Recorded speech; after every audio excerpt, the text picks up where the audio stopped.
The idea of 3 days of darkness derives from the Old Testament.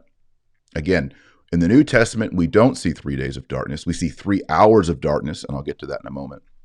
We know that there were 3 hours of darkness over the whole earth, not just Jerusalem, it seems. And then the death of the firstborn. The firstborn who? The firstborn of God, Jesus Christ.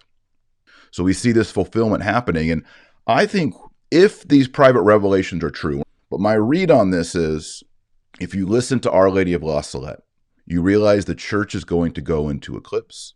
And you realize that the church will enter into a final passion. The church will enter into her own triduum.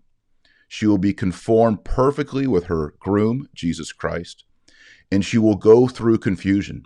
Many holy people have seen this parallel and said the church will be betrayed by Judas, the bishops will run away, Peter will deny 3 times, but Mary will be there close to Jesus all the way to the end. That's the anchor that we all have to hold on to during this dark time. And just as there were 3 days of darkness under Moses, and there were 3 hours of darkness at the crucifixion of Christ, there will be, in this passion of the church, 3 days of darkness that will purify the church.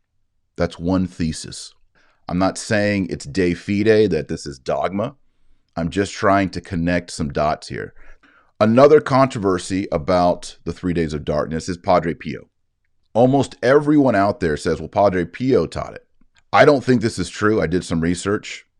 Now, Padre Pio said a lot of things to a lot of people, and they weren't written down, but there's nothing documented that Padre Pio ever taught the 3 days of darkness. He may have believed it, but there's nothing documented. And on top of that, the Capuchin Franciscans have a notarized statement stating that Padre Pio never said this or never taught the 3 days. I think we should reserve judgment on that, and I don't think that in order to talk about 3 days of darkness, we have to say, well, Padre Pio taught it.